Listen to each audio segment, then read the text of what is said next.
So, as I'm sure most of you guys are already aware, the brand new multiplayer trailer for Black Ops 7 released today. And whenever you're watching these trailers, you kind of have to take the information with a grain of salt. Keep in mind that a lot of times these trailers are enhanced to make them look better. So, this may not be exactly what you see once you get the game inside of your hands. Also, according to Matt Scrunch, they're going to release the beta. They're going to listen to a lot of the feedback from the community, and then they're going to make changes based around that feedback. So what we see inside of this video may not be exactly what we see on day one. But real quickly, I want to watch this video and then we'll talk about it a little bit.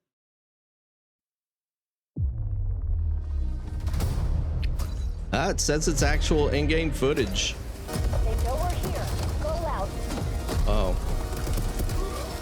I don't know what monitor you guys are watching on right now. I'm watching on a 2K monitor, and I kind of got to say the graphics look really good on this. Like, the game looks very clean.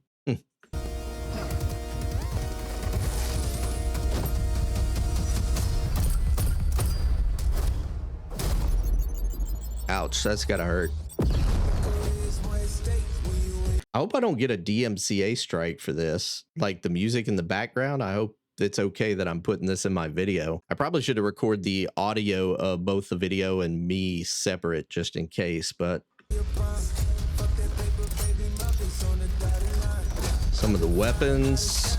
Oh wait, I recognize that weapon. Yes, this was that old 3-round burst inside of Black Ops 2 that everybody loved so much. I forget what the name of it was. And that's cool that they're bringing back some of these older weapons. I think that a lot of people will actually enjoy that. It looks like whoever designed these actually did a very good job with the modeling on them. They look really, really good. And I think for some people, that's going to be a big selling point, you know, seeing these weapons inside of the game again. For me personally, it's not really the only thing that I look at. But I mean, if you look at like Modern Warfare games, you're always going to have an AK, you're always going to have an M4. So, you know, for Black Ops to have its own specific weapons, you know, I don't think that's a terrible thing. And it is cool to kind of see them again.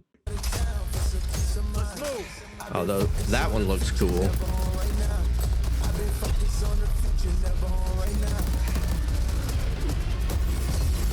Oh, there was the wall jump. I don't think the wall jump is going to be super terrible. At least it's not a jetpack, and at least you can't just run on the wall for a long period of time and then like jump up, turn around, run back on the wall like you could inside of Black Ops 3. Even though I'm not a huge fan of it, I don't think it's going to be the worst thing in the world. I think a lot of people will actually enjoy it. Now, I did notice the noob tube there. Obviously, you know, got a little bit of a twinge in the back of my brain when I saw that.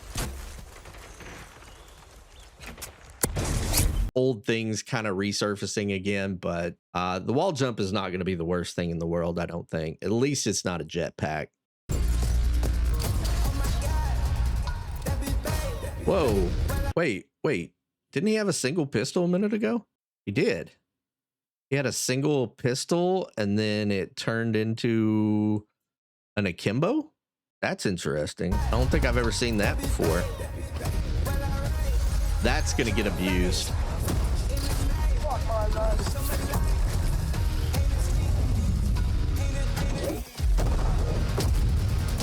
Oh, heaven forbid. No, not the fire shotgun. I mean, they're fun to play with, don't get me wrong, but my goodness, when you're fighting against them, they're a freaking nightmare, man. I wish they would remove them from the game completely.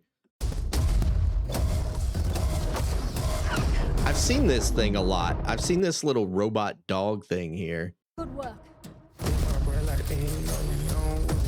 Maps look pretty good. I'm not gonna lie. Cluster grenade. Ooh.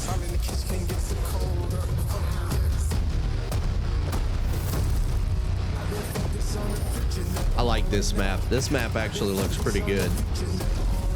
Enemy Rhino sighted. What in the hell is that? Wait a minute, is that a score streak? You know what it kind of reminds me of, right? Titan is ready to drop. Signal was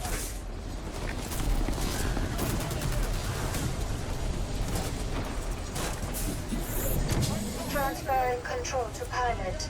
And I've talked about this in the past, like Call of Duty trying to be too much like other games. This is a little reminiscent of Titanfall. I don't know how many of you guys actually played that game, but you'd have this mechanized robot and you could climb up into it and just like stomp on people and stuff. This reminds me a little bit of Titanfall. It really does. Not sure that I like that. I'm sure this is some kind of score streak, but again, it just feels like Call of Duty not being Call of Duty and trying to be a little bit like somebody else.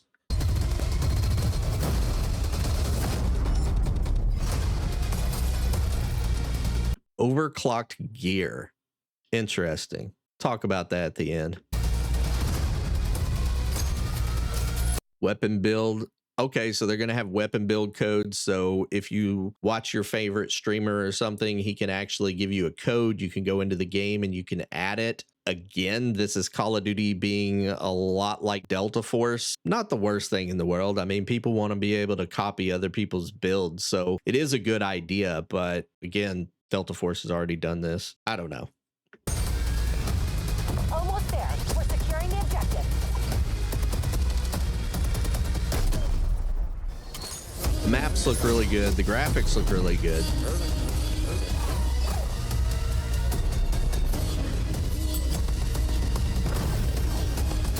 Leads ours. Stay on task.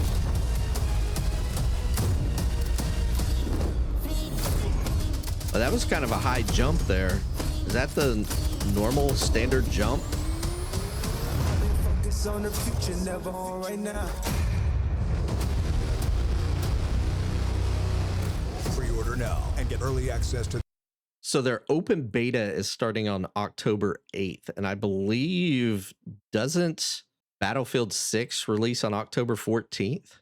That right there is a strategic move by them. I mean, let's be honest. They are competing with Battlefield 6 this year. And so to release the open beta right before the release of Battlefield, that's a very strategic move.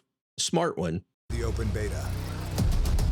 Whoa, look at all the maps. Holy cow, there's 18 of them at launch. Oh, these are really cool. I noticed these 3 down here at the bottom. These are actually remakes, but 15 brand new maps. That's actually a really good thing. I have to give them a lot of credit for that because that's one of the things that this game has sorely missed. You know, back when Cold War came out, it had what, like 9 maps on release? And when you hear me talk about like the identity of Call of Duty and them losing their identity, one of the things that made Call of Duty so great was having all of these new maps when the game first came out. So I actually commend them on this. I think that this is really cool. This will definitely be something that might change the minds of a lot of people. The one thing about these 3 remade maps down here, though, is that we've seen all of these multiple times before. We've seen Raid like a dozen times. We've seen Hijack several times. Maybe not a dozen. I mean, I'm being a little facetious, but we have definitely seen all of these maps before. And I thought Matt Scront said that we were going to be seeing some new ones that hadn't been out previously. Can we get some Black Ops 2 remasters that we've never had before? Yeah, you can. So hopefully that's the case because these we've seen plenty of times. I personally don't mind having 1 or 2 here. This balance is actually really nice, having 15 new ones and only 3 remade ones. As long as it stays that way, I think it's a good thing. But if we start seeing future releases and all it is all of these remade maps again, that's kind of one of those things that kind of puts me off. When I see too many remastered maps, to me, it's like, just make some new maps. Like, that's really what we want to see. The game looks good, though. I'm not going to lie. It does look really, really good. Ooh, is that a score streak? Okay.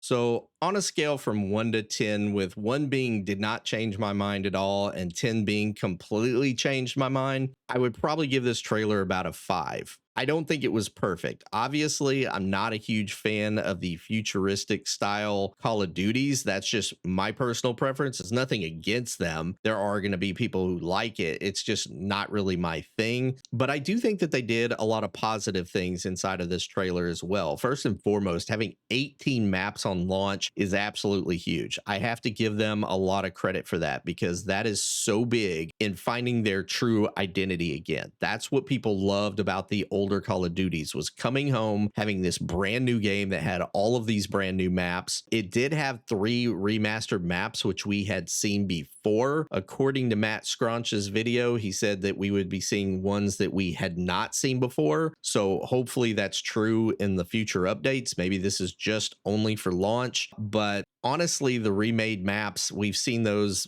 many times before. Not a huge fan of that. Again, there are a lot of people that love those maps. They're going to want to play them. The weapons are really cool. I thought that they did a good job with bringing back some of the ones that were very popular in the past, ones that people really enjoyed. So I think that that's a good positive thing. The graphics looked absolutely fantastic. If that is truly in-game footage, it looked really good. The things that I really didn't like, first and foremost, that big mechanized robot dropping from the sky. Again, you hear me talk about it all the time about Call of Duty not staying in their lane. It seems like they're always trying to reach out and copy what all of these other games are doing. It reminded me so much of Titanfall that from that one thing right there, it just kind of turned me off. And the other big thing was this overclock system. So one of the big problems that I've had with some of the Call of Duties here recently is that it just seems like they're trying to do too much. You obviously want to keep innovating. You want to keep putting new stuff out, things that keep an interest in your game. But when you're releasing them as often as they are, it's this constant thing where you're just piling on top of stuff. And to me, I feel like in the long run, that's got to hurt the performance of the game somewhere. You know, why do we need 50,000 attachments in the game? We absolutely do not need that many attachments. I just think it's